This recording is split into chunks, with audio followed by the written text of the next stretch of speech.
nature's eternal flame.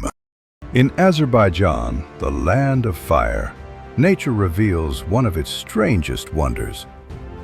This is Yanar Dagh, the fire mountain. Here, flames rise directly from the earth, burning continuously for centuries.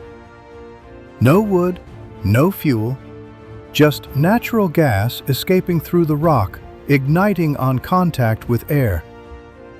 Day and night, summer or winter, the fire never sleeps. For ancient civilizations, this eternal flame was sacred, shaping fire worship and early beliefs.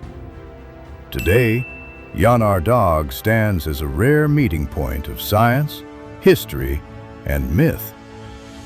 A living reminder that the earth itself can breathe fire.